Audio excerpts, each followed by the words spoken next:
Warna biru. Kalau ada tulisan join warna biru warna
Mm-mm. Ya ana belangkone saka dinas. Dinas kan nek ra gelem biaya. Dinas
Yo, yo.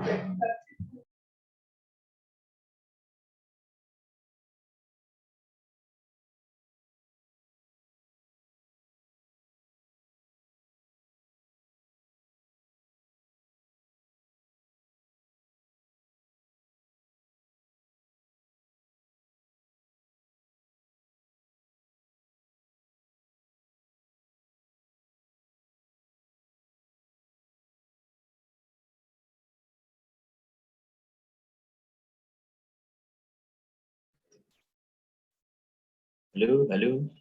Kok belum bunyi ya?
Langsung aja.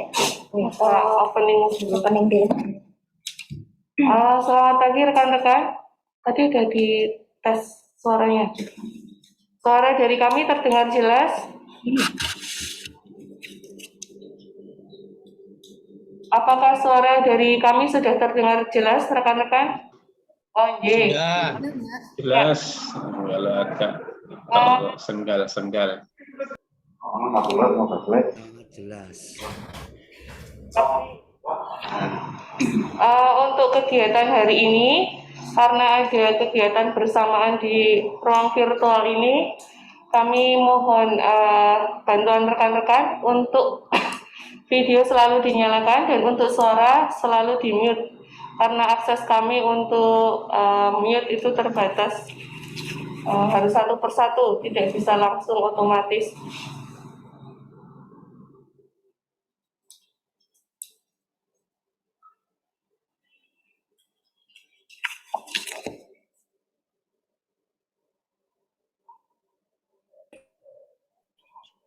Untuk daftar hadir jangan lupa diisi ya rekan-rekan.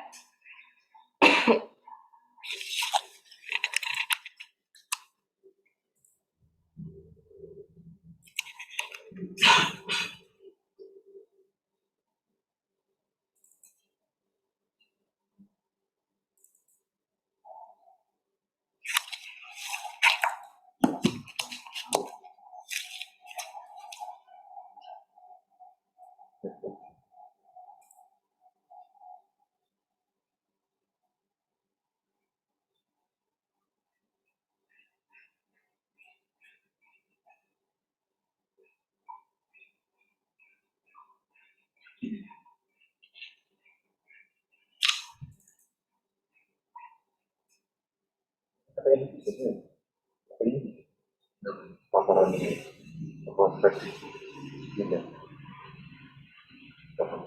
lalu beda yang tidak pakai proses mau Mau ngopi yang ini. yang aku nggak bisa gitu ini berarti sih tambah mau bisa skill atau bisa skill mau bisa belum di pakai proses tapi kalau matang begini nggak bisa Ini kopi dulu lah, biar Mas Alam, biar ngopi punya Mas Alam. itu aja nama caranya makan biasa caranya nanti mau terakhir Kita mau pakai ini, pakai prestis. ini bisa kan Oh bisa, enggak. Tadi katanya mau pakai prestis, mau pakai ini kopi sini. Ya, nanti masukin. bisa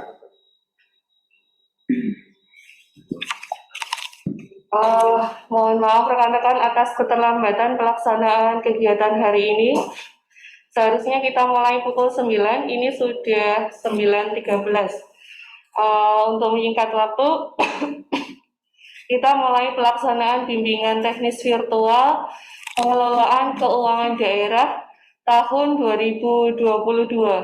Adapun untuk hari kedua ini, materi akan disampaikan oleh beliau, narasumber dari BPPKAD Kabupaten Magelang, beliau Ibu Triyogo Siswarini, Kepala Bidang Pelayanan Penagihan Pendapatan dan Sengketa Pajak pada BPPKAD Kabupaten Magelang.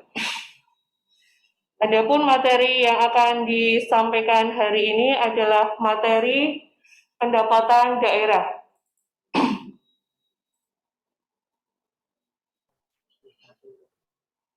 Untuk suara selalu di mute ya rekan-rekan. Karena akses kami terbatas untuk menghandle peserta. Sebelum dimulai pelaksanaan penyampaian materi hari ini, mari sejenak kita berdoa menurut keyakinan agama masing-masing, kepercayaan masing-masing agar pelaksanaan bimbingan teknis secara virtual ini berjalan dengan lancar dan memberikan manfaat secara pribadi maupun secara luas bagi pemerintah Kabupaten Magelang. Berdoa dipersilakan.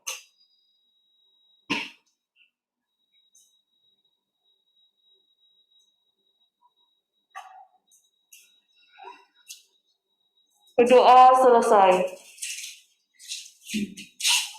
Untuk selanjutnya kami serahkan waktu dan kesempatan kepada narasumber Ibu Rini untuk mengisi materi hari ini.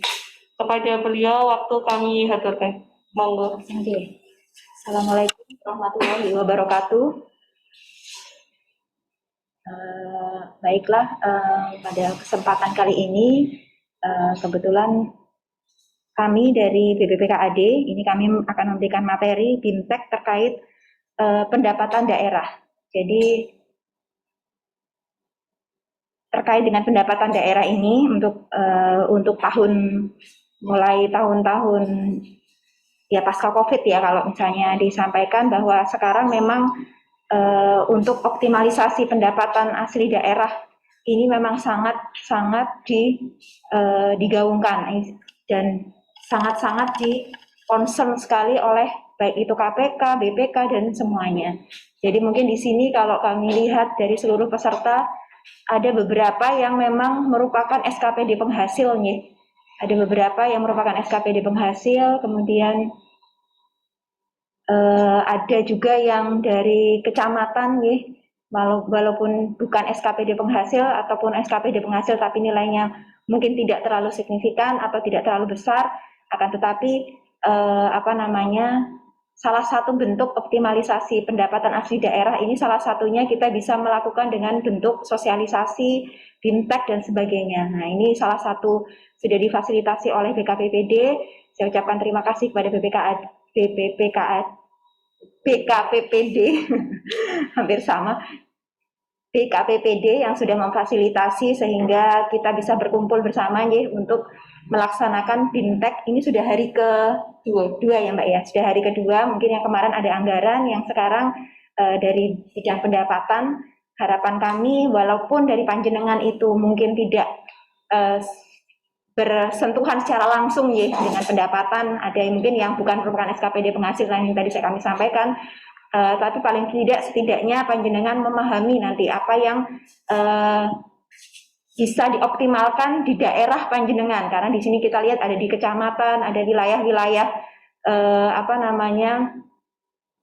di sekabupaten Magelang yang memungkinkan untuk kita bisa melakukan peningkatan potensi maupun meninjau dari potensi maupun dari ketercapaian realisasi untuk pajak daerah ini. Oke. Jadi untuk materi ini yang pertama ini kita nanti akan sampaikan dari saya, dari Rini, kami akan sampaikan terkait dengan pajak daerah.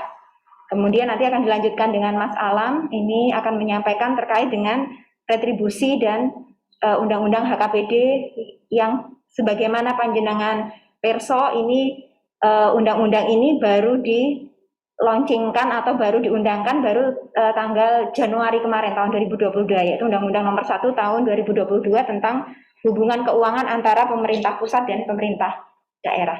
Baiklah, tadi sudah kita mulai untuk sudah berdoa, kita semoga hari ini dalam penyampaian materi ini panjenengan semua bisa paham dan kami juga bisa tercapai apa yang nanti menjadi tujuan dari acara BIMTEK ini. Kami lanjutkan untuk pendapatan daerah, ini berdasarkan PP nomor 12 tahun 2019 tentang pengelolaan keuangan daerah, adalah semua hak daerah yang diakui sebagai penambah nilai kekayaan bersih dalam periode tahun anggaran berkenaan.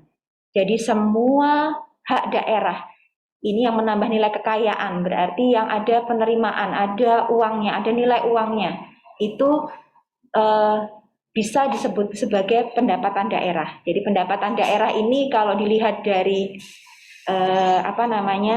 rinciannya nih, dari anggarannya ini kita bisa terbagi menjadi yang pertama itu pendapatan asli daerah, kemudian pendapatan transfer dan lain-lain PAD yang sah. Atau saya gitu kan kalau Mbak Anum? Gini ya. Ini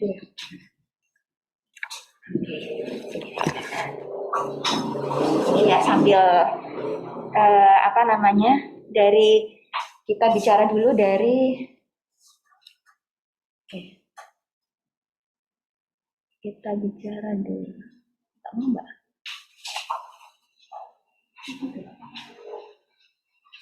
Oh iya. Kita bicara dulu dari pendapatan asli daerah. Pendapatan asli daerah ini meliputi ada 4 jenis, yaitu pajak daerah, retribusi daerah, ya, hasil pengelolaan kekayaan daerah yang dipisahkan, serta lain-lain PAD yang sah. Kalau untuk pendapatan asli daerah ini sendiri, ini adalah merupakan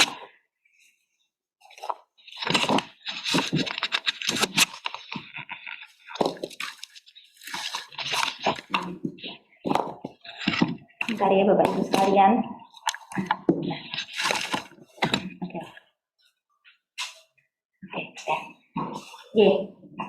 Untuk pendapatan asli daerah ini nanti penjelasannya nanti di belakang ya. Yang pertama kita mau bicara dulu tentang pendapatan yang kedua tadi setelah pendapatan asli daerah, yang kedua adalah pendapatan transfer. Jadi kalau dilihat dari struktur APBD, mungkin kemarin Pak Sama sudah menyampaikan struktur APBD, di situ ada pendapatan. Nah, pendapatan daerah ini ada 3 komponen dasarnya, yaitu yang pertama pendapatan asli daerah, kemudian pendapatan transfer, dan lain-lain PAD yang sah. Jadi dari 3 nanti kalau panjenengan mungkin ketika membaca saya masuknya untuk mungkin yang dari desa, ada yang masuk dana transfer, disitulah nanti dana desa masuk di situ. Kemudian DAU sebenarnya gaji itu masuknya di mana? Itu masuk ke pendapatan transfer. Jadi ketika nanti ada kebijakan, misalnya ada pemotongan DAU diakibatkan karena misalnya salah satunya terlambat dalam penyampaian laporan dan sebagainya, ini berdampaknya tidak hanya kepada belanja kita, maksudnya tidak hanya berdampak, tapi juga pendapatan juga tidak akan tercapai ketika nanti transfernya tidak masuk sesuai dengan yang sudah diperhitungkan. Jadi dasar perencanaannya sudah diperhitungkan, kemudian nanti dari dasar perencanaan itu sudah diperhitungkan, kemudian nanti ternyata kok realisasinya tidak bisa maksimal atau tidak bisa optimal, sehingga mungkin salah satunya karena kesalahan atau terlambat tidak melaporkan dan sebagainya, karena panjenengan pirsa kemarin ada kebijakan misalnya untuk karena COVID dan sebagainya, ada pemotongan belanja. Nah, ini salah satunya ya karena memang pendapatan transfer ini tidak bisa terpenuhi, misalnya seperti itu. Nah, bagaimana kita ketika pendapatan transfer ini tidak bisa tercapai, nah ini salah satu yang tadi saya sampaikan di awal, bahwa yang menjadi berat adalah kita nanti di sektor yang, nah ini tadi yang saya sampaikan tadi. Jadi yang ketika pendapatan transfer itu tidak bisa tercapai, makanya pemerintah pusat itu pasti akan mengejar bagaimana pendapatan asli daerah itu bisa optimal. Jadi bagaimana pemerintah Kabupaten Magelang itu bisa mengoptimalkan pendapatan asli daerah. Nah, tadi yang saya sampaikan pendapatan asli daerah itu ada pajak daerah, ada retribusi daerah, ada hasil pengelolaan kekayaan daerah, dan lain-lain PAD yang sah. Kemudian untuk transfer, tadi ada pendapatan transfer, pendapatan transfer ini ada transfer pemerintah pusat dan transfer antar daerah. Jadi kalau untuk transfer pemerintah pusat, ini ada dana perimbangan, ada DID, mungkin kalau Bapak Ibu perso kemarin dapat DID, sekarang tidak dan sebagainya. Kemudian ada dana otonomi khusus, dana keistimewaan, dana desa, ini untuk kita kemarin juga mengalami kenaikan Kemudian transfer antar daerah, pendapatan bagi hasil dan bantuan keuangan.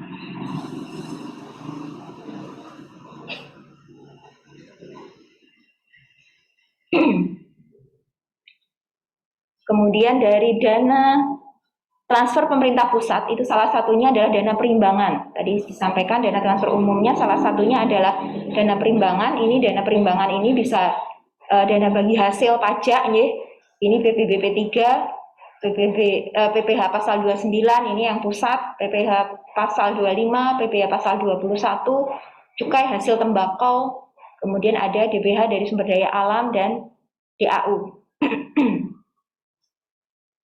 Kemudian untuk yang dana transfer khususnya, untuk dana transfer khususnya ini terdiri dari DAK fisik, ada DAK non fisik. Mungkin di sini ada SKPD yang menerima DAK fisik maupun non fisik nih. Pasti ketika nanti transfernya sudah di DLH, ini biasanya ada DLH ada ya kayaknya ya DAK-nya. DAK fisik dan non fisik ini pasti diminta pertanggungjawabannya mulai untuk realisasi untuk pencairan dan sebagainya. Nah ini apabila tidak bisa terpenuhi, pastilah nanti ada konsekuensi yang akan diterima oleh daerah atau kabupaten kota.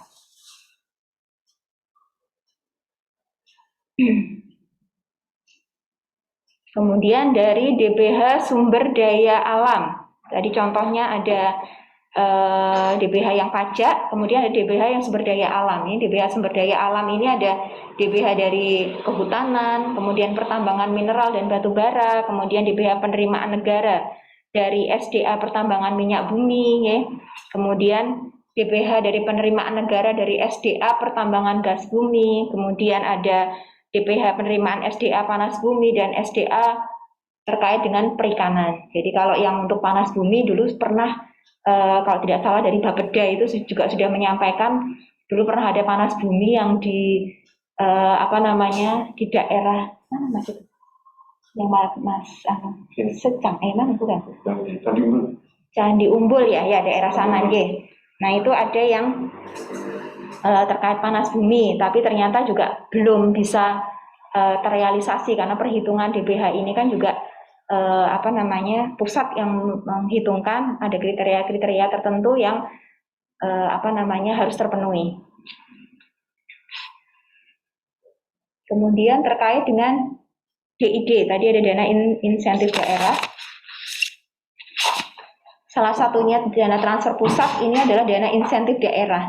Jadi dana insentif daerah ini adalah dana yang bersumber dari APBN. Yeah. Jadi dana insentif daerah bersumber dari APBN yang dialokasikan kepada daerah tertentu berdasarkan kriteria tertentu dengan tujuan untuk memberikan penghargaan atas perbaikan dan atau pencapaian kinerja tertentu. Jadi kalau untuk dana insentif daerah ini perhitungannya ini hampir berbeda setiap tahun kriterianya. Jadi tidak bisa dipatok tahun ini misalnya dapat 40 miliar, ya besok dapat lagi 40 miliar atau 24 miliar, itu tidak bisa dipatok seperti itu. Jadi DID ini adalah murni berdasarkan kriteria tertentu, misalnya salah satunya kriteria WTP, kemudian ada kriteria lagi sekarang dengan adanya KPK, KPK juga kemarin menyampaikan bahwa salah satu penilaian untuk DID-nya adalah dari MCP KPK. Jadi MCP KPK-nya yang bisa tercapai dengan nilai yang tinggi itu juga akan mendapatkan dana insentif daerah yang diperhitungkan. Kemudian dana insentif daerah dialokasikan untuk memberikan insentif atau penghargaan kepada daerah atas kinerja pemerintah daerah dalam perbaikan, pencapaian kinerja di bidang tata kelola keuangan daerah, pelayanan umum pemerintahan, pelayanan dasar publik, dan kesejahteraan masyarakat. Jadi ada beberapa kriteria yang digunakan untuk penghitungan dana insentif daerah. Jadi mungkin kalau panjenengan melihat dalam APBD, mungkin kalau yang tayangan yang di koran biasanya atau yang di media atau itu kan akan kelihatan dana pendapatannya di Kabupaten Magelang itu sekian, pajaknya daerah itu kita nilainya sebesar ini. Nah, itu akan kelihatan. Jadi mungkin Bapak Ibu sekalian, mungkin kalau saya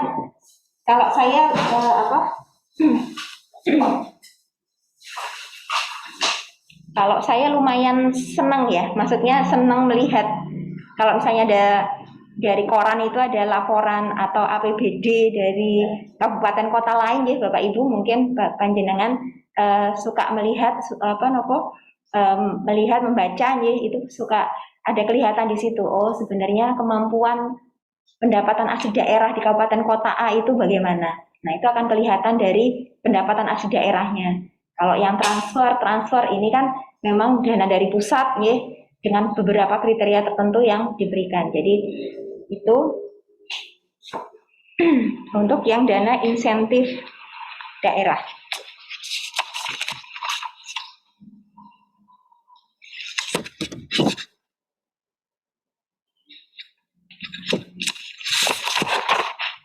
Kemudian lain-lain PAD yang sah. Jadi tadi ada 3 ya, dari pendapatan asli daerah, pendapatan transfer, dan yang ketiga itu adalah lain-lain pendapatan daerah yang sah. Jadi dari lain-lain pendapatan daerah yang sah, ini kalau dilihat di breakdown itu isinya ada hibah, dana darurat, lain-lain pendapatan sesuai dengan ketentuan peraturan perundang-undangan. Jadi ini biasanya ada hibah yang dari pusat ya, itu masuknya ke lain-lain pendapatan daerah yang sah. Jadi ini juga kalau ini juga kita tidak bisa harapkan ya, karena ini hanya dana hibah, atau kalaupun ada juga ini masuknya dana darurat mungkin dari BNPB atau dari pusat nih terkait dana darurat ini. Kemudian untuk selanjutnya kita fokus untuk yang pendapatan asli daerah. Tadi yang disampaikan karena kita adalah keinginan kita ini kita bisa mandiri, ya, Kabupaten Magelang ini kita bisa mandiri, pendapatan asli daerahnya itu bisa naik cukup signifikan dibandingkan dengan pendapatan transfer maupun dengan lain-lain PAD yang sah yang tadi. Jadi pendapatan asli daerah itu sendiri adalah merupakan pendapatan daerah yang bersumber dari hasil pajak daerah tadi, ada retribusi daerah, hasil pengelolaan kekayaan daerah yang dipisahkan, dan lain-lain pendapatan asli daerah yang sah, yang bertujuan untuk memberikan keluasaan pada daerah dalam menggali pendanaan dalam pelaksanaan otonomi daerah. Jadi di sini pendapatan asli daerah ini benar-benar kita yang memiliki, ya, kita yang mengusahakan, dan untuk kita juga. Nah, jadi dalam pelaksanaannya, ya, itu kita harus menggali sendiri dan melaksanakan untuk pelaksanaan otonomi daerahnya. Nah, kemudian untuk pungutan daerah, nih, kalau yang dinamakan pendapatan itu pasti nanti ada pungutannya. Pungutan daerahnya adalah kepala daerah dan perangkat daerah dilarang melakukan pungutan selain yang diatur dalam Perda, kecuali ditentukan lain sesuai dengan ketentuan peraturan perundang-undangan. Jadi tidak boleh kita itu tanpa dasar. Oke. Karena kalau tanpa dasar kita memungut, itu akan menjadi namanya pungutan liar atau pungli. Jadi harus berhati-hati sesuai dengan aturannya yang ada. Ketika nanti seperti ini lagi ada undang-undang HKPD, mungkin ada sedikit perubahan tapi di aturannya mungkin di undang-undangnya dibunyikan menunggu PP, kemudian masih ada jangka waktu berapa, 1 tahun, dari KPK juga ada 1 tahun untuk perbaikan Perda dan sebagainya. Nah, itu masih bisa digunakan. Jadi aturan yang lama masih bisa dipergunakan karena sudah diatur dalam aturan perubahannya atau di undang-undangnya sudah diatur. Kemudian dasar pungutannya, ya, kalau untuk pajak dan retribusi nanti panjenengan kita kembali ke aturan lagi. Ini adalah Undang-Undang Nomor 28 tahun 2009 tentang pajak daerah dan retribusi daerah. Kemudian Undang-Undang Nomor 32 tahun 2019 tentang pemerintah daerah. Pasal 286 ayat 1, pajak daerah dan retribusi daerah ditetapkan dengan undang-undang yang pelaksanaannya diatur lebih lanjut dengan peraturan daerah. Jadi kalau untuk pelaksanaannya ini kita atur dalam peraturan daerah. Perda-perdanya sudah banyak yang kita perda dari tentang pajak, nih, kemudian tentang retribusi, tentang PBB. Nah, itu sudah ada perdanya sendiri-sendiri. Nah, mungkin nanti dengan adanya undang-undang HKPD ini ada sedikit perubahan, ya. Kalau itu diatur dalam perdanya itu mengaturnya kalau diamanatkan di undang-undang, ya perdanya tentang pajak dan retribusi. Jadi tidak terpisah-pisah, ya Mas, ya, kayaknya ya. Jadi satu, ya. Jadi tidak terpisah-pisah. Jadi undang-undangnya itu hanya munculnya, perdanya nanti munculnya jadi satu. Jadi di dalam perda itu nanti akan muncul jadi satu, di situ sudah diamanatkan. Nah, nanti mungkin ketika nanti kami melakukan penyusunan terkait dengan perda, nanti mungkin kami juga meminta masukan dari panjenengan semua. asalkan tidak keluar dari koridor aturan undang-undang yang ada. Jadi itu.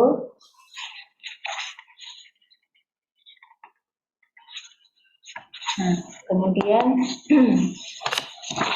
perdanya ini yang kami sampaikan tadi, ini yang perda tentang pajak daerah. Kemudian perda nomor 10, perda nomor 13 tahun 2010 ini yang tentang pajak daerah ya. Berikut perubahannya, ada beberapa yang ada perubahan. Kemudian perda nomor 10 tahun 2012 tentang PBB P2. Ini karena di sini banyak yang kecamatan ya. Mungkin nanti juga kita ada pembahasan sedikit tentang PBB P2.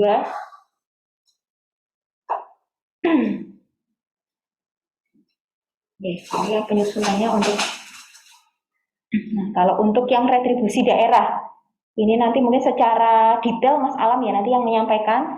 Untuk yang perda retribusi ini sekilas saja. Ini ada perda nomor 7, perda nomor 3 nih, tentang retribusi rekreasi dan olahraga, berikut perubahannya. Kemudian ada perda nomor 3 tentang retribusi jasa umum dan perubahannya. Perda nomor 4 tentang retribusi jasa usaha, berikut perubahannya, serta perda nomor 5 tentang retribusi perizinan tertentu, berikut perubahannya.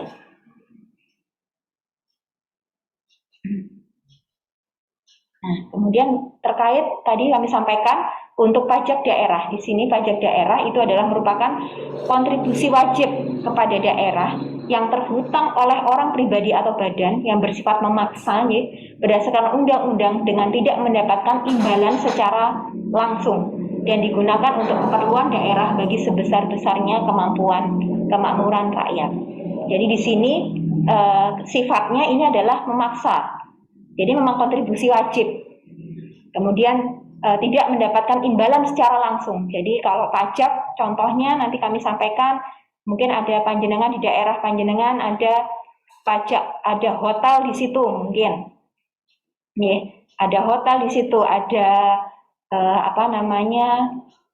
ada rumah makan di situ yang besar. Sekarang itu soalnya rumah makan itu kecenderungannya sekarang larinya tidak ke kota, tapi larinya ke desa-desa. Jadi malah lari ke kayak layar sentuh, kemudian jadi larinya justru lari ke perdesaan. Jadi mereka mencari yang istilahnya mungkin kalau kota mungkin sudah bosan atau bagaimana, akhirnya mereka mencarinya ke desa. Jadi kami mohon kerjasamanya mungkin dari Bapak Ibu sekalian apabila ada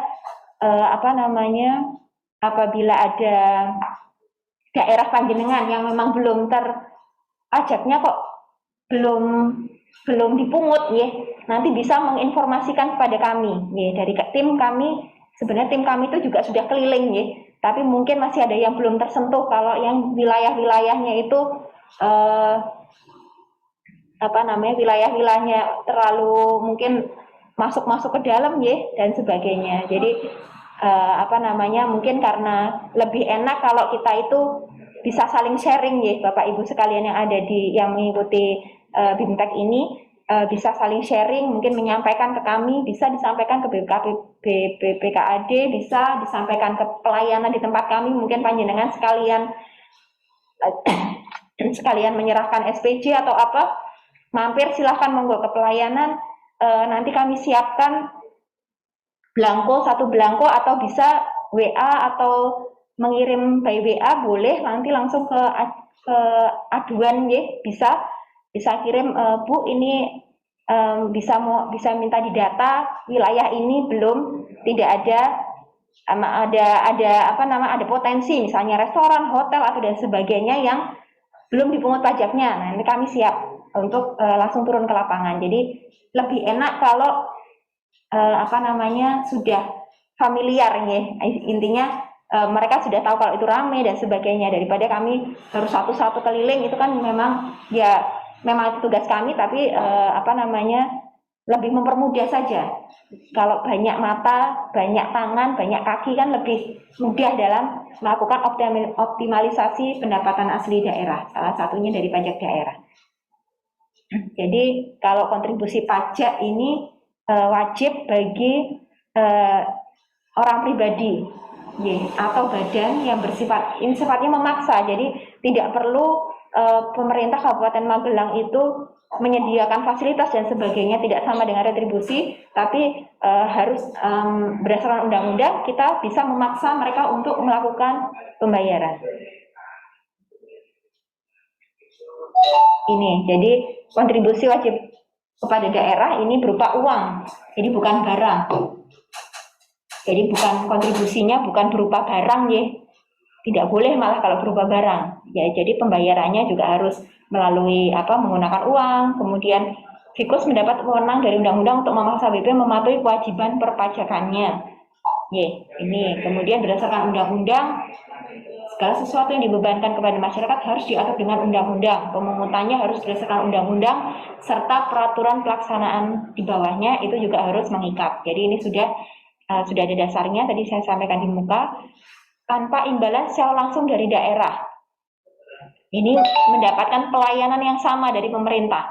Intinya bahwa kalau dari kami ya, misalnya untuk pajak daerah ini kita sudah online, sudah ada sistem yang online. Mungkin dari Bapak Ibu bendahara di sini juga sudah mungkin user password sudah memiliki. Nah itu akan sama perlakuannya ke seluruh wajib pajak yang lain. Jadi untuk BP hotel, restoran ya, yang di luar dari bendaharawan itu juga sama, memiliki hak dan kewajiban yang sama. Panjenengan selaku bendahara, ya, mungkin di sini ada yang bendahara, ada yang pelaku keuangan atau PPTK dan sebagainya, ada hak dan kewajiban dari panjenengan itu ketika mungkin di situ ada belanja makan minum rapat atau belanja pembangunan dari pembangunan gedung dan sebagainya, jalan yang ada pajak mineral bukan logam dan batuannya. Nah, itu nanti seperti itu nggih. Bagaimana cara panjenengan secara mandiri bisa menginputkan ke sistem, itu sudah bisa dilakukan secara mandiri. Sekarang kita ada kemudahan-kemudahan, nanti kami bahas di belakang, ada kemudahan-kemudahan dari kita untuk panjenengan semua bisa mengoptimalkan pendapatan walaupun itu dari belanja yang dibiayai oleh pemerintah, atau mungkin panjenengan sendiri mempunyai usaha catering dan sebagainya, monggo silahkan bisa mengajukan NPWPD nomor pokok wajib pajak daerah karena lama kelamaan ini nanti bukan kami menakut-nakuti, tetapi dari KPK ini kita harus sudah ada korelasi antara perizinan dengan pembayaran pajak. Nanti lama-lama mungkin nanti naik ke NIK dan sebagainya.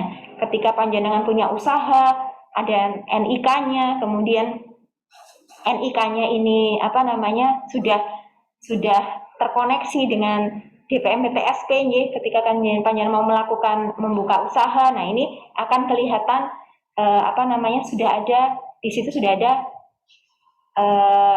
istilahnya. Jadi bisa dilakukan atau bisa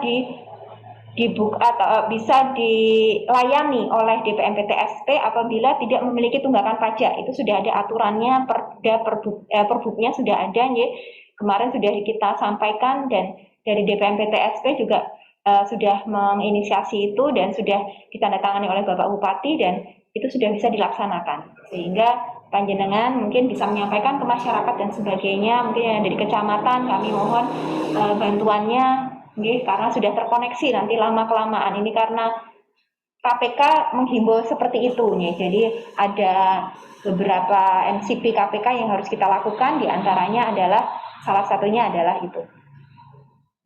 Kemudian digunakan untuk membiayai keperluan daerah bagi sebesar-besarnya kemakmuran rakyat. Dari panjenengan juga kalau untuk bendaharawan mungkin sudah perso untuk bendaharawan, untuk PPTK atau yang kan tidak ASN yang ada di Kabupaten Magelang, itu bahwa dana-dana dari pendapatan ini adalah seluruhnya masuk ke rekening kas umum daerah. Jadi kami sudah online tadi kami sampaikan sistem ESPTPD ini adalah sistem yang sudah online. Jadi sudah host to host dengan Bank Jateng. Jadi kalau panjenengan itu menginput dalam ESPTPD tadi saya sampaikan, panjenengan menginput ternyata salah, misalnya harusnya pajak hotel atau harusnya pajak restoran, panjenengan harusnya membayar cuma 25.000, panjenengan nulisnya 2.500.000 pajaknya, kan kelebihan oleh panjenengan atau oleh bendahara, oleh PPTK tidak dihapus, itu sudah tercatat sebagai piutang. Ya. Nah, ini pencatatan piutang masuk ke dalam aplikasi ini sudah online, sudah langsung tercatat, terrecord dalam aplikasi. Jadi kami mohon juga Bapak Ibu sekalian, mumpung ini kita ketemu ya, derek yang terkait dengan pajak-pajak yang panjenengan inputkan secara manual atau secara mandiri, panjenengan inputkan, coba dicek kembali. Kalau misalnya memang ada yang nilainya itu yang memang salah karena kesalahan panjenengan, kesalahan input dan sebagainya, itu bisa mengajukan membuat surat ke BPPKAD, ya, disampaikan bahwa nomor ini kami tidak melakukan pembayaran karena terjadi kesalahan input yang seharusnya terbayar sudah dilampirkan, nanti dibayarkan yang sudah seharusnya terbayar, atau ID billing yang sudah diinput, nah itu nanti dimasukkan seluruhnya. Jadi intinya bahwa apapun yang sudah panjenengan inputkan di dalam sistem, ya, mungkin agak berbeda dengan yang ada di pusat. Kalau yang di KPP Pratama, panjenengan mungkin melakukan input PPN, input PPH dan sebagainya. Itu secara 7 hari atau berapa hari mungkin akan terhapus ID billingnya, ya kan? Nah, kalau di Kabupaten Magelang ini tidak seperti itu, tidak serta-merta terhapus.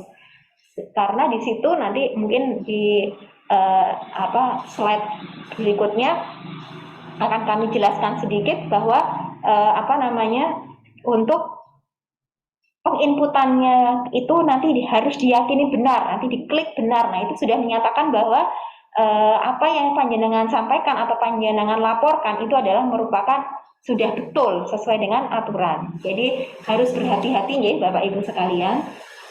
Karena ketika sudah online mungkin mempermudah dari panjenengan semua menginput, tapi kelemahannya apapun yang data yang ada di dalam itu ya serta-merta itu adalah data yang harus diyakini kebenarannya. Sehingga kalau misalnya ada kekeliruan atau mungkin dari kecamatan input salah, segera bersurat atau sebelum akhir tahun segera dienolkan saja. Kalau memang data salah, silahkan datang ke BPKAD di ruang pelayanan, nanti akan kami bantu untuk mengenolkan atau untuk menghapus dan sebagainya. Nih. Jadi tidak menimbulkan kewajiban pajak selanjutnya, karena apa yang sudah diinputkan itu akan menjadi kewajiban perpajakan. Kami pun juga akan menagihkan, kami akan menarik surat tagihan pajak, memberikan dan sebagainya. Itu ya Bapak Ibu. Kemudian ini ada beberapa jenis pajak daerah yang diampu oleh atau yang menjadi kewenangan dari BPKAD Kabupaten Magelang. Ini yaitu pajak hotel, tadi saya sampaikan pajak hotel, kemudian pajak restoran, ada pajak hiburan, pajak reklame, ini ada pajak penerangan jalan, pajak mineral bukan logam dan batuan, mungkin dari panjenengan personnya ada banyak truk, kemudian pajak parkir, pajak air tanah, PBB, kemudian BPHTB. Satu lagi ini pajak sarang burung walet, tetapi tidak kita lakukan pemungutannya. Baru 10 jenis pajak ini yang kita pungut pajaknya.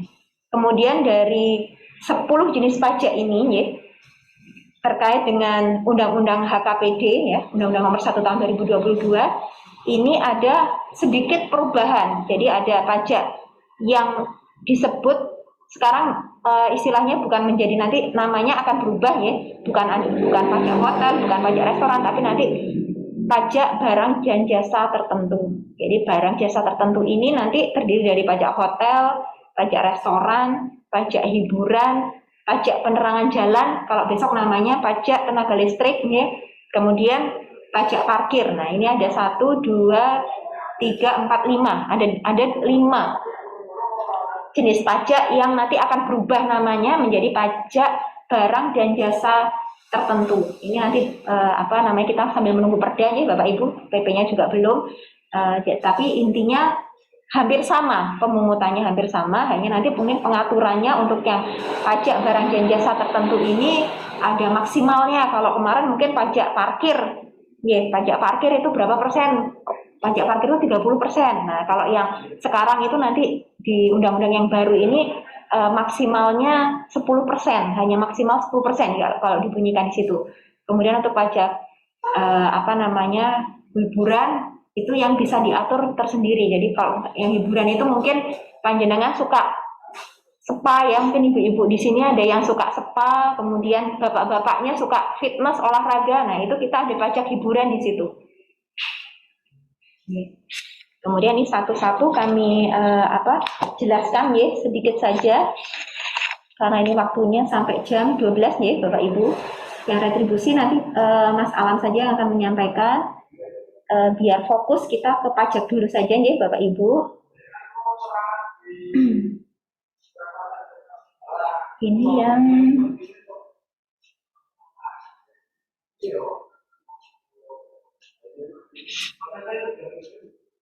yang retribusi, ya, retribusi ini saya lewati saja.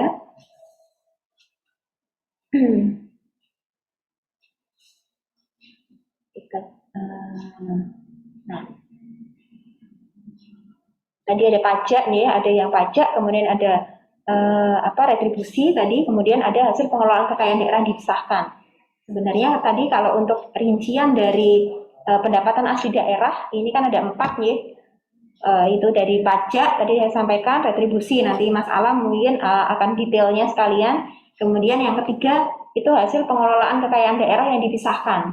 Nah, dari hasil pengelolaan kekayaan daerah yang dipisahkan ini maksudnya adalah laba dari laba dari BUMD yang pemerintah Kabupaten Magelang itu memberikan dananya ke BUMD tersebut. Jadi misalnya contohnya BPR Bapas 69, kita investasi di situ, kita memiliki saham di situ sehingga BUMD itu dimiliki oleh pemerintah Kabupaten Magelang. Kemudian PDAM, PDAU, BKK Muntilan, BKK Tempuran dan dividen dari Bank Jateng. Ini semakin kita besar memberikan kontribusinya juga laba BUMD-nya juga ketika dia sehat nih, perusahaan itu sehat juga nanti laba perusahaannya juga, laba BUMD-nya juga akan masuk ke hasil pengelolaan kekayaan daerah yang dipisahkan. Kemudian terkait lain-lain PAD yang sah. Jadi tadi ada 4 yang terakhir ini lain-lain PAD yang sah. Jadi mungkin nanti dari beberapa dari beberapa SKPD di sini ini ada yang mungkin mengelola pengelolaan dana bergulir. Ada peterikan nggak di sini? Nggak ada ya. Dispermades. Atau mungkin ada kalau ini ganti kerugian keuangan daerah ini ada di tempat kita TPTGR hasil penjualan BMD yang tidak dipisahkan, atau mungkin dari DPU ada yang menyampaikan bahwa misalnya penjualan BMD yang tidak bisa dipisahkan, ada pemanfaatan BMD, kemudian hasil kerjasama daerah, ada jasa giro, ini hasil pengelolaan dana bergulir. Nah ini masuk ke lain-lain PAD yang sah dengan rincian nanti itemnya ada. Jadi hasil pengelolaan dana bergulir itu ada rekening tersendiri, pendapatan bunga ada rekening tersendiri dan sebagainya. Jadi itu komponen dari pendapatan asli daerah. Intinya bahwa kalau pendapatan asli daerah yang murni yang bisa Pemda itu hasilkan dari apa yang merupakan potensi yang ada di Kabupaten Magelang. Kemudian ini lain-lain PAD yang sah juga ini penerimaan keuntungan dari selisih nilai tukar rupiah terhadap mata uang asing, pendapatan denda atas keterlambatan pelaksanaan pekerjaan. Nah, ini maksudnya lain-lain PAD yang sah. Kan panjenengan suka kadang ada yang keterlambatan pelaksanaan pekerjaan ya, kemudian dari pihak ketiganya ada keterlambatan. Nah, itu masuknya kemana ya? Ini masuknya ke lain-lain PAD yang sah. Ini. Kemudian pendapatan denda pajak daerah. Mungkin panjenengan tadi sudah input dalam pajak restoran, terlambat nih, kena denda 2%. Nah, itu tidak seluruhnya masuk ke, misalnya tadi panjenengan membayar 100.000, ya, ada dendanya 2%, jadi kena 2.000. Ya. Nah, dendanya ini tidak serta-merta masuk ke pajak restoran, tapi dendanya ini ya hanya masuk ke lain-lain PAD yang sah. Jadi tidak seluruhnya itu masuk ke dalam pendapatan keseluruhan di pajak restoran, itu tidak. Jadi tak akan terpilah di dalam Bank Jatengnya, nanti sudah akan terpilah. Ini kemudian pendapatan denda retribusi daerah sama, mungkin di panjenengan ada retribusi, ya. Kemudian ada pendapatan dendanya di situ. Nah, itu dendanya itu tidak masuk ke dalam retribusi, tapi dendanya terpisah masuk ke lain-lain PAD yang sah. Jadi murni ketika target itu tercapai, ya, berarti itu adalah murni adalah target dari retribusi itu sendiri, tidak ada denda dan sebagainya, dikeluarkan dendanya. Pendapatan dari BLUT ini juga masuk lain-lain PAD yang sah. Pendapatan lainnya sesuai dengan ketentuan peraturan perundang-undangan. Nah, kemudian ini kita bicara pajak hotel. Tadi yang saya sampaikan terkait pajak hotel, ya, ini kami mendasari Perda Kabupaten Magelang nomor 13 tahun 2010 tentang pajak daerah. Nah, mungkin ini sedikit saja pemahamannya supaya panjenengan juga perso. Kalau panjenengan mungkin menginap di hotel, nih, di situ ada pajak hotel. Nah, jadi kami himbau panjenengan di sini yang memang akan melakukan kegiatan atau mungkin acara, nih, jangan kalau mau membuat acara, nih, jangan bikin acaranya itu di kota.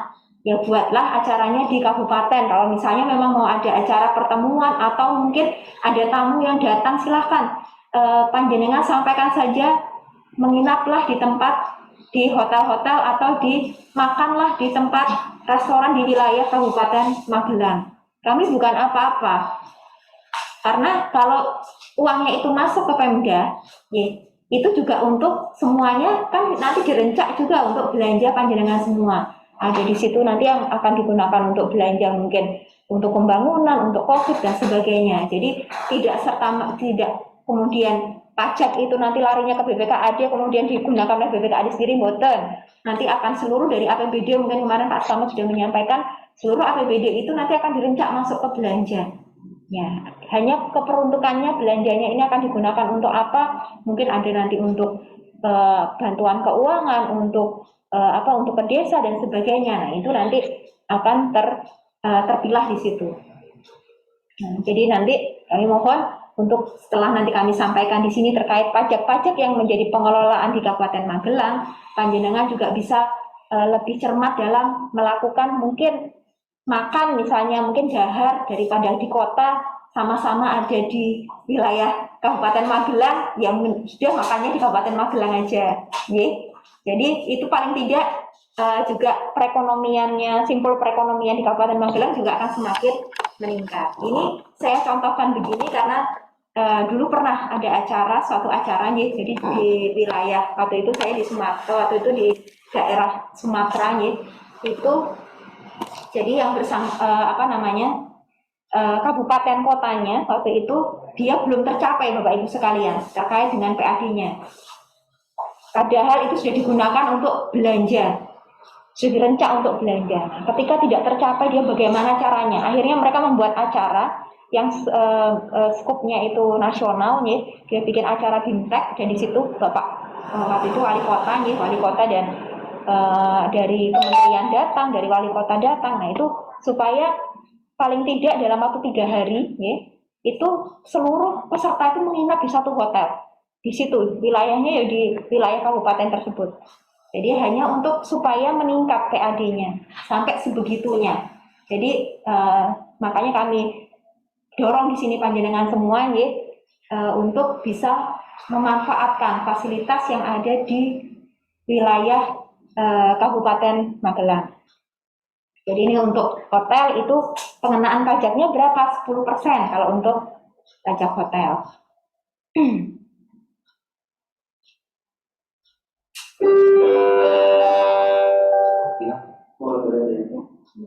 Sampaikan kepada Bapak Ibu lingkungan Kabupaten Magelang. Ini kita off dulu ini ikut ini. Iya. Oke, Bapak Ibu kita persiapan berdiri dulu karena pembacaan teks Pancasila oleh Bapak Bupati. Monggo Bapak Ibu berdiri.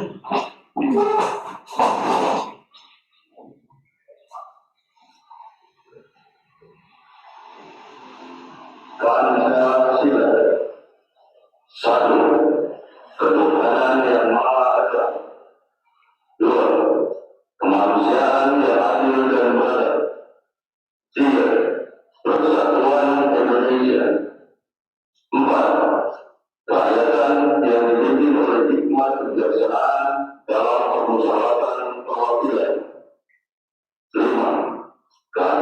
sosial bagi seluruh rakyat Indonesia.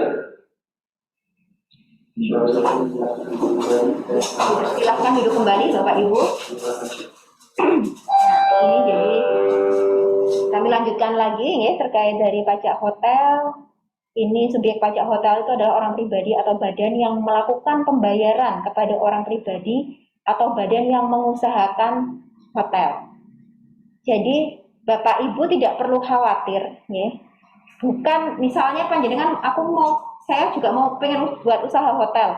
Itu tidak perlu panjenengan mengenakan pajaknya atau ditanggung sendiri oleh pengusaha, itu tidak.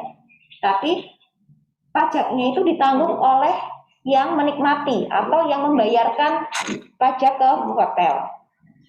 Kemudian wajib pajak hotel untuk orang pribadi atau badan yang mengusahakan hotel. Kalau dasar pengenaan pajaknya ini adalah jumlah pembayaran yang seharusnya dibayar kepada hotel, ya. Jadi kalau untuk dasar pengenaannya, kemudian tarif pajaknya itu 10%. Jadi Bapak Ibu sekalian, tarif pajaknya ini 10% dan tidak perlu itu dikenakan kepada yang melakukan pembayaran atau yang menikmati fasilitas di hotel. Itu. Besaran pokok pajaknya ini dihitung dengan cara mengalihkan tarif dengan dasar pengenaan pajaknya. Jadi yang dibayarkan itu berapa, di situ akan muncul pajak hampir sama dengan PPN lah, hampir sama. Tapi ini karena PPN itu pajak pusat, kalau ini adalah merupakan pajak kewenangan pajak daerah. Hampir sama dengan ini contohnya penghitungannya 25 juta ya. 25 juta nanti misalnya pajak hotel 25 juta dikalikan 10%, jadi dia nanti akan melakukan pembayaran 2.500.000 seperti itu. Nah, yang tidak dikenakan, ada beberapa yang tidak dikenakan pajak hotel.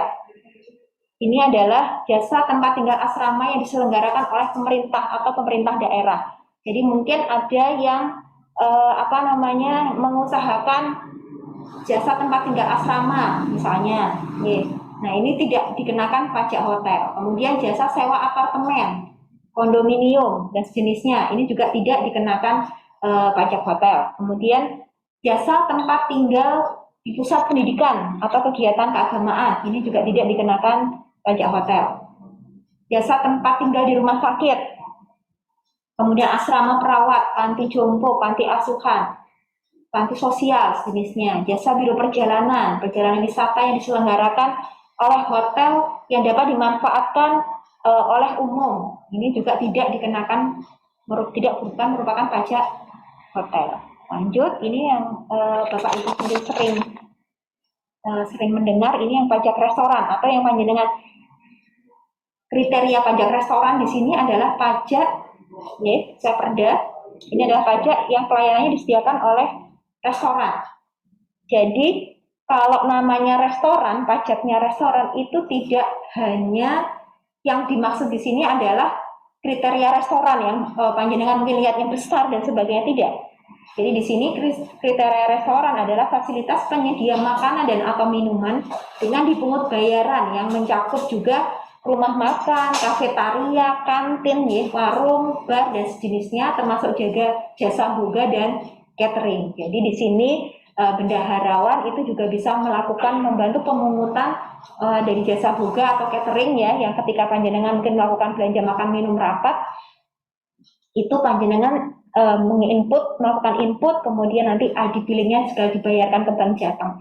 Apabila ada kesalahan input dinolkan saja, atau jangan sampai kelewat tahun, ketika akhir tahun dicek kembali apakah ada beberapa hal yang panjenengan itu masih salah atau apa, dinolkan saja silahkan.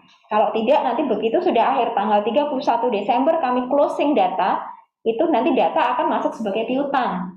Itu nanti perlakuannya sudah berbeda lagi, kita harus melakukan penagihan, panjenengan nanti membuat surat pernyataan dan sebagainya, seperti itu.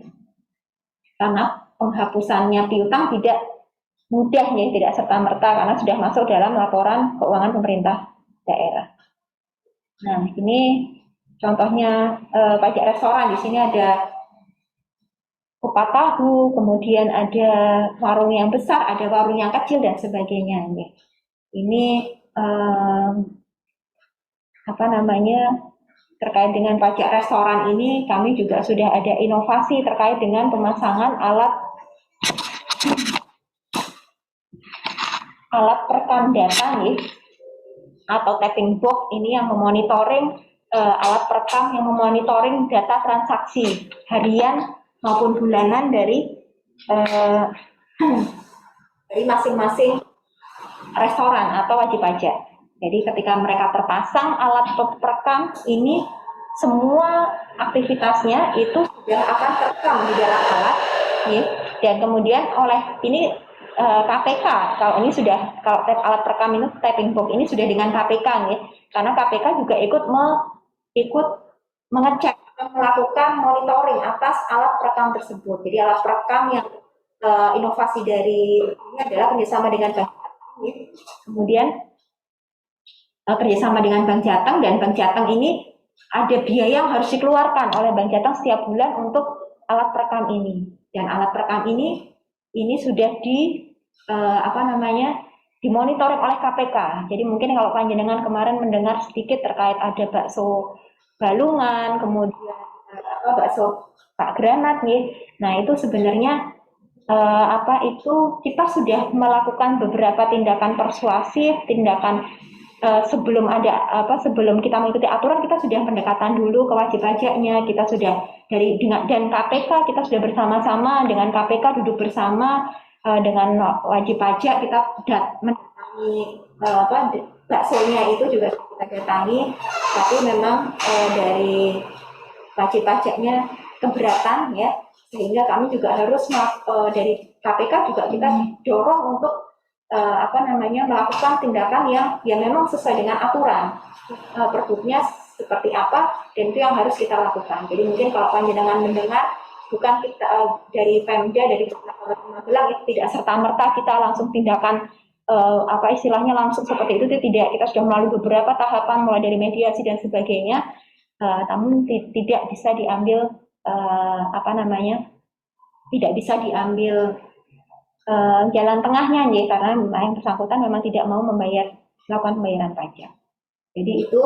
Kemudian pelayanan yang disediakan restoran ini meliputi pelayanan penjualan makanan dan atau minuman yang dikonsumsi oleh pembeli, baik dikonsumsi di tempat pelayanan maupun di tempat lain. Jadi kalau panjenengan itu misalnya ada yang modelnya sekarang kan ada yang dibawa pulang atau karena sedang PPKM, kemudian pakai Gojek atau Gosen dan sebagainya, atau GoFood dan sebagainya. Nah, itu tetap ada pengenaan pajaknya 10%.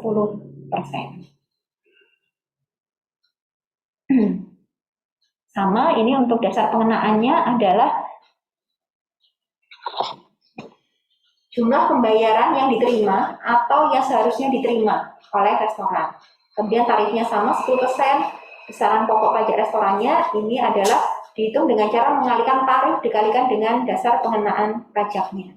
Jadi sama, ini pengenaannya 10%, kemudian tarif dikalikan dengan dasar pengenaan pajak. Ini hitungan pajak restoran. Nah, ini misalnya omset, ya, karena kita berdasarkan omsetnya 15 juta, maka langsung dikalikan 10%.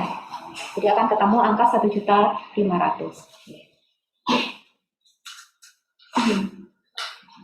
Kemudian pajak selanjutnya ini adalah pajak hiburan. Pajak hiburan ini mungkin kalau dari panjenengan mungkin hiburan yang seperti apa gitu nih. Nah, hiburan ini adalah semua jenis tontonan, pertunjukan, permainan dan atau keramaian yang dinikmati dengan dipungut bayaran. Jadi misalnya panjenengan waktu itu mungkin sebelum Covid nonton konser mungkin ya, di Borobudur itu ada konser Mariah Carey waktu itu. Kemudian ada ada 2 kali konser, ya. Nah, itu ada HTM-nya atau ada harga tiket masuknya. Nah, ini yang dikenakan pajak. Pengenaan pajaknya untuk pajak hiburan ini berbeda-beda.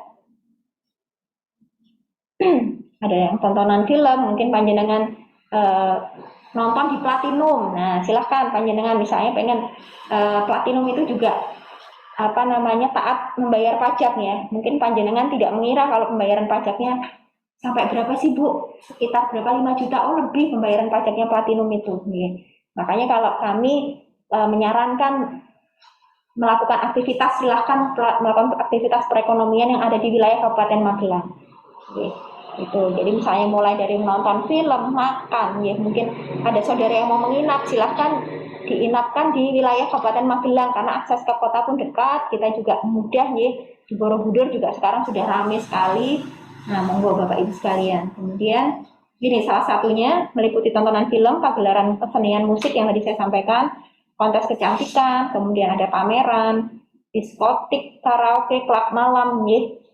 Itu juga tinggi pajaknya, kemudian sirkus, akrobat, sulap, permainan biliar, golf, bowling ini enggak ya kalau golf, pacuan kuda, kemudian ada tadi saya sampaikan pada panti pijat, refleksi, mandi uap, spa, pusat kebugaran, fitness center, dan sebagainya. Jadi ada beberapa dengan pungutan pajak yang berbeda-beda. Ini yang ketangkasan tadi, beberapa ketangkasan, ini termasuk kalau di Artos itu ada time zone, nah itu termasuk ketangkasan. Untuk ada go-kart, kemudian kereta wisata yang ada di Borobudur, kemudian ada beberapa kemudian PlayStation dan sebagainya, kemudian arung jeram ya yang ada di wilayah kita juga ada arung jeram. Nah ini ketika ada pemungutannya di situ ada pajak yang harus kita bayarkan. Kemudian untuk besarannya, ya, tarif pajaknya, nah ini, kalau untuk pagelaran kesenian itu 20% misalnya, untuk kecantikan 15%, pameran ini 10%, diskotik, karaoke, klub malam ini besar 25%. Jadi kalau istilahnya kalau pajaknya di sini itu kalau yang istilahnya ini kayak refleksi, mandi uap, spa misalnya itu, nah itu kita kenanya 25%. Kemudian pertandingan olahraga itu 10%, kesenian rakyat tradisional itu 10%. Dasar pengenaan pajaknya itu nanti yang dibayarkan ya, contohnya jumlah uang yang dibayarkan yang diterima, kemudian dikalikan dengan tarif. Jadi contoh perhitungannya ini, misalnya ada pagelaran musik dangdut ini, ada HTM-nya 10.000, jumlah kartis yang laku 2.500, nah nanti pengenaan pajaknya adalah 20% kali 25 juta atau sekitar 5 juta. Nah kemudian selanjutnya yaitu yang pajak reklame. Pajak reklame ini ya, di Kabupaten Magelang ini kami juga sudah ada beberapa istilahnya yang digunakan ya sekarang itu kan modelnya mungkin reklame ini benda atau alat perbuatan atau media yang bentuk dan corak ragamnya dirancang untuk tujuan komersial, memperkenalkan. Jadi untuk di wilayah-wilayah kabupaten kota lain reklame ini sudah sangat-sangat ketat nih. Kabupaten Magelang kita juga sudah usahakan kita sampaikan apabila ada yang terlambat kita sudah menyiapkan untuk istilahnya stiker dan sebagainya, nanti tinggal melakukan pemasangan untuk apabila mereka terlambat atau belum melakukan pembayaran pajak dan sebagainya. Di kabupaten kota mungkin yang memang kota nih, terutama daerah kota ini reklame ini memang merupakan istilahnya tulang punggungnya pendapatan ya, karena memang reklame ini perhitungannya ini kan ada dari lokasi wilayah, ada luasan dan sebagainya. Jadi ini contohnya, nah misalnya Indomaret, kemudian ada ini yang di Giant ya, gitu. Kemudian objek pajaknya, nah ini objek pajaknya reklame ini terdiri dari reklame papan, ini billboard ya, kalau panjenengan perso ada Megatron dan sebagainya. Kalau Megatron kita belum punya, kota ada itu. Reklame kain itu banyak ya, reklame melekat, stiker dan sebagainya, reklame selembaran berjalan ini contohnya di Shopee itu ya, misalnya nempel di motor. Kemudian reklame udara itu yang reklame udara itu kayak misalnya balon atau yang kayak yang dikasih kayak balon dikasih kayak cat itu ya. Nah itu reklame udara, reklame apung kita tidak ada, reklame suara, reklame film slide dan reklame peragaan. Nah dari sini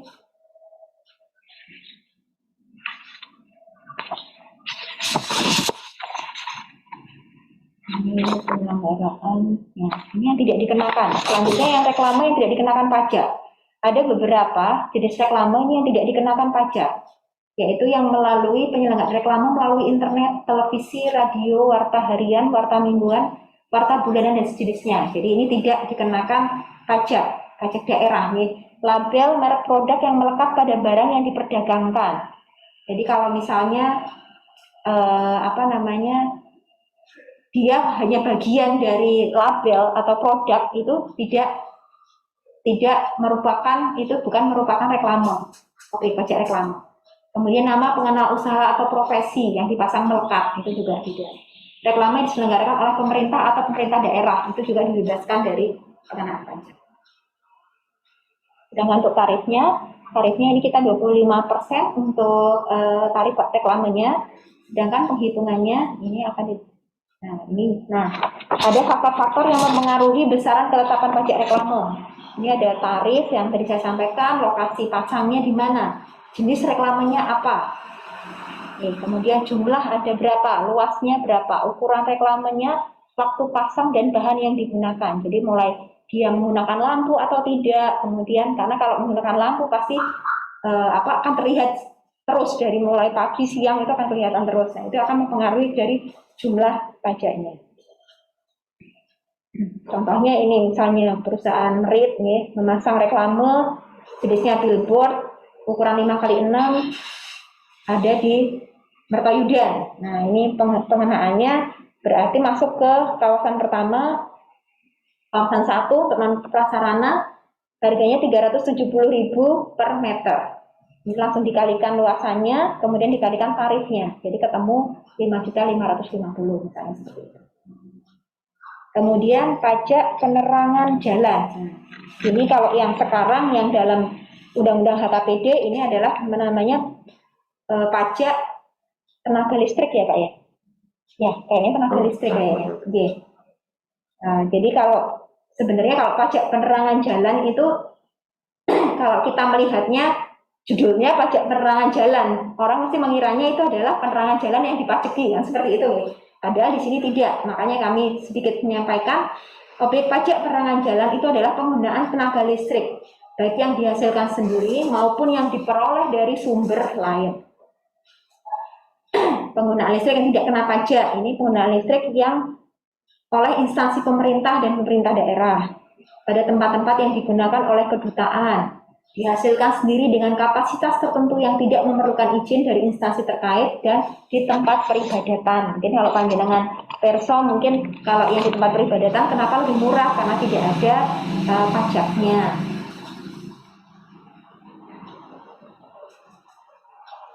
Nah, tarif pajak penerangan jalan ditetapkan ini sebesar 10%.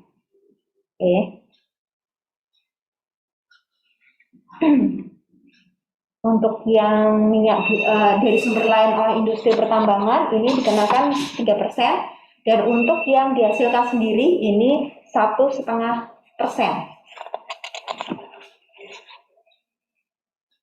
Jadi kalau kita bicara tadi pajak penerangan jalan umum atau PPJ istilahnya, ini adalah penggunaan tenaga listrik. Jadi baik yang dihasilkan sendiri maupun yang diperoleh dari sumber lain. Jadi penggunaan tenaga listriknya. Sedangkan yang dikeluarkan yang tidak dikenakan pajak tadi sudah saya sampaikan.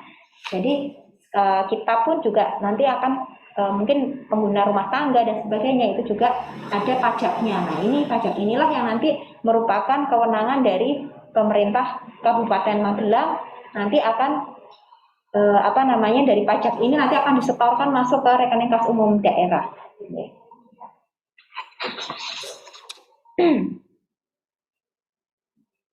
Kemudian pajak mineral bukan logam dan batuan. Nah, ini mungkin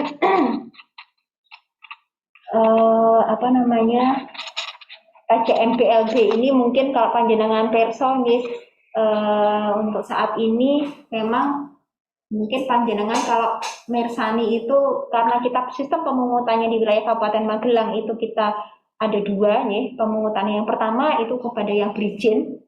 Yang berizin itu berarti dari perusahaan yang melakukan sudah memiliki izin, nanti dia akan melakukan pembayaran ke kantor dengan menghitung berapa luasannya yang dia diperkenankan, izinnya itu diperkenankan, kemudian dikalikan setiap bulan dia akan melakukan pembayaran. Nah, yang kedua itu adalah yang truk-truk yang mungkin panjenengan persani mungkin lewat melalui pos pare. Nah, ini pembayarannya lewat dititipkan melalui kru armada. Jadi ada dua sistem pembayarannya.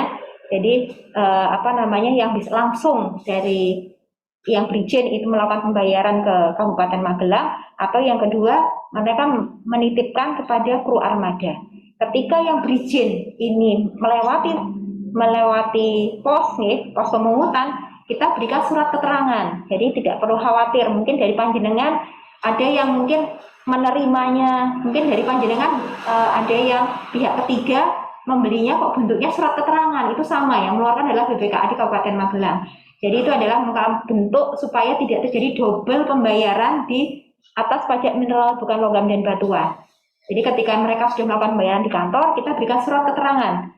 Surat keterangan ini nanti fungsinya adalah untuk seperti surat jalan bagi mereka yang sudah melakukan pembayaran, sehingga tidak double kita melakukan pembayaran dua kali, atau mereka harus melakukan pembayaran dua kali. Itu tidak perlu seperti itu. Yang termasuk dengan objek pajaknya di sini itu kalau di tempat kita kebanyakan adalah pasir nih, kerikil, kemudian apa namanya, mungkin ada lagi yang andesit nih, marmer itu ada, ya itu. Nah, dan melakukan dokumen sesuai dengan ketentuan peraturan perundang-undangan. Jadi di sini mungkin ada batu kali dan sebagainya. Nah, itu masuk dalam objek pajak ini.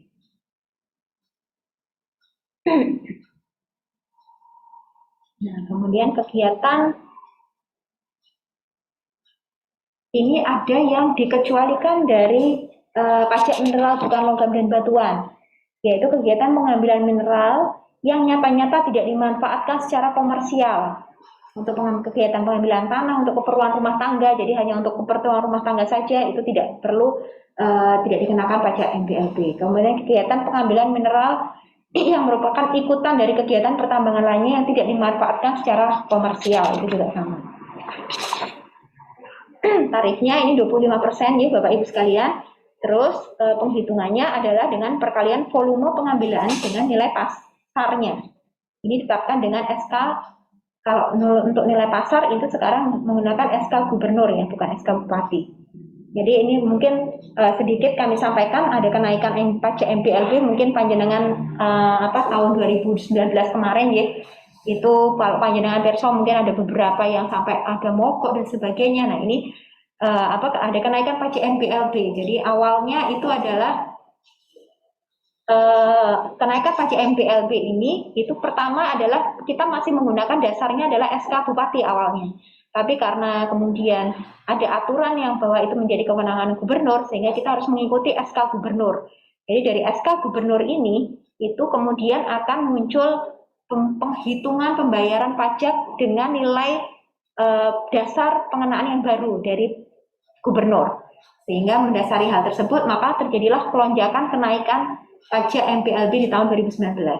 Selanjutnya, surat edaran ini berlaku terkait pajak MPLB ini. Kemudian Bapak Bupati memberikan keringanan. Jadi ada keringanan ketika ketika Bapak Bupati ini melihat di lapangan bahwa memang pembayarannya bukan pembayaran tapi kenaikannya sangat signifikan, sehingga Bapak Bupati bisa memberikan kebijakan untuk menurunkan atau memberikan keringanan pajak mineral bukan logam dan batuan. Jadi bisa dengan aturan yang ada. Jadi mungkin kemarin ketika COVID nih, mungkin dari Bapak Ibu dari SKPD itu juga ada yang menanyakan mungkin Kalau mau penghapusan denda itu bagaimana? Ya kita lihat di aturannya, kita lihat di perdanya, mengacu ke perda kita mungkin buat nota dinas, kemudian dengan ada mungkin di situ dibunyikan di situ bahwa ada kebijakan bisa melakukan keringanan, ya misalnya dengan penghapusan sanksi denda administrasi. Kalau yang untuk sekarang kami menghapus denda sanksi administrasi juga untuk seluruh pajak-pajak supaya piutangnya itu bisa optimal, bisa terrealisasi, jadi bisa terbayarkan nih piutangnya. Mungkin untuk SKPD penghasil kita juga perlu sedikit istilahnya inovasi nih. Gimana caranya biar piutang ini nih bisa ketagih nih, bisa bayar. Nah itu salah satunya bisa dengan Bapak Bupati ini bisa memberikan keringanan.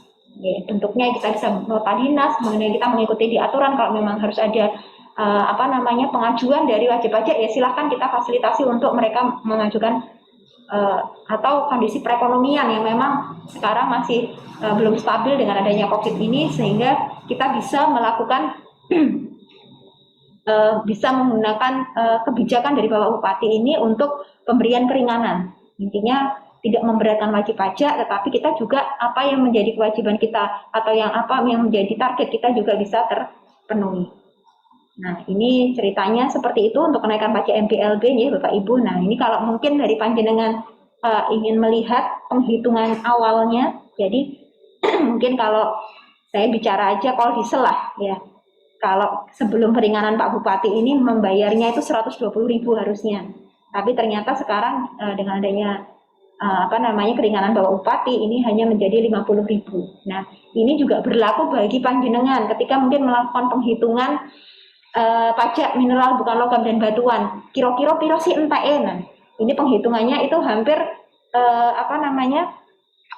kalau untuk pajaknya ya, harga per meter kubiknya ini sekitar 10.450 lah. Jadi kalau itu sudah ketemu angka 10.450, hanya tinggal dikalikan kubikasinya saja itu sudah ketemu angka pajaknya, itu ketemu di situ. Ini saya contohkan ini karena tempat kita ini menggunakan jenis kendaraan ya. Nanti panjenengan kalau misalnya mau menghitung misalnya dari saya penggunaan pasirnya misalnya 12 meter kubik, berarti tinggal dihitung aja 12 meter kubik kali 10.450 lah, kurang lebihnya sebesar itu. Kemudian pajak parkir, pajak parkir. Nah ini ada retribusi parkir, ada pajak parkir. Kalau mungkin panjenengan kalau yang retribusi parkir itu yang